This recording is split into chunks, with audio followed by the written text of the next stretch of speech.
So hello guys, meron na naman akong gustong i-share sa inyo na kaalaman na aking natutunan kung paano para tayo ay mga gustong umangat, gustong matuto kung paano gawin at mag-edit, kung saan ilalagay.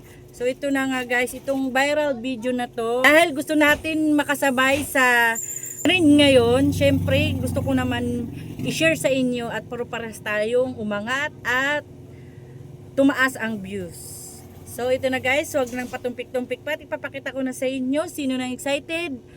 Ito na guys, tingnan nyo na lang sa aking screen para malaman at masundan nyo ang aking tutorial. Okay, syempre dito sa ating screen, bubuksan natin ang ating CapCut dahil yun ang ginagamit ko. Then itong CapCut, meron silang advertise. Syempre i-X mo lang yan para pumunta ka sa new project.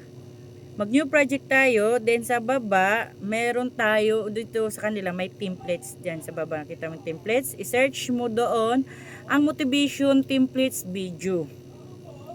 Then, pag kapindot mo, mamimili ka ngayon ng video. Okay? Yan, maghahanap tayo kung ano ang gusto mong video na ano. So, ito ang napili ko siya. It's not about being the best. It's about being better than you were yesterday. So guys, naantala ang ating pagbibigay sa inyo ng kaalaman at tayo ay nandito sa harap ng kalsada. Okay, continuation natin guys.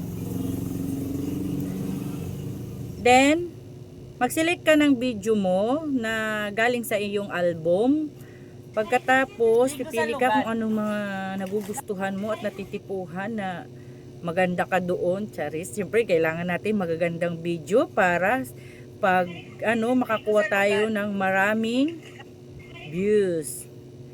O so ito, ang dami akong mapipili. Okay, wait lang natin kasi it's not about being the best.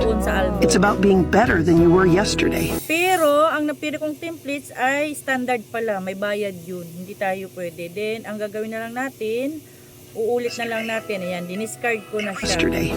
Balik ka ulit sa motivation template video. Pipili tayo syempre ngayon yung walang bayad. Syempre doon lang tayo sa libre. Ayan. Yun na yung napili ko. Then, kukuha ka nga, doon nga, di ba, babalik ka doon sa iyong album, kukuha ka at pipili ka na ng iyong video na nagugustuhan. Palagay mo gusto mong mag-viral, Charis. O nagmo-moment ka, di ba? The greatest secret of life. Then ito ang aking napili na video. Yan na yung video ko nasa loob na. Then yung sa templates, ayan na siya. Then i-export lang din natin. Then pagka-export mo, ilagay natin export without watermark para hindi lalabas yung ng CapCut. Then pag-exporting na, wag nating i-exit. Please don't close CapCut or lock your screen kasi nga babalik ka ulit. Parang uulit ka sa iyong pag-export, tas din mawawala ang iyong mga video na in-edit, di ba? Syempre sayang naman. Okay, then hintayin mo lang na maging 99. Siguro naman di yan aabot ng saglit lang yan. Then pagka 99%, ayan na siya, pwede mo na siyang i-post. O kahit saang social media mo i-post, ready to share na. O yan. Mamimili ka na lang kung saan kang mo gusto mong i-post yung mga moment mo, di ba? Please subscribe.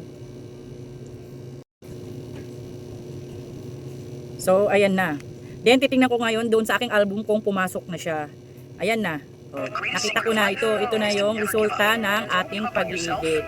Yun lang naman din. Then, diba? Pwede mo na siyang kumbaga kung may mga mali ka, pwede mo pa siyang i-edit or something na ayusin para mas maganda at makahakot tayo ng views. Diba? Yun lang, sana magustuhan nyo yung video ko. Sana mag-subscribe na kayo. Diba? Para tayo ay lahat umangat. Thank you for watching.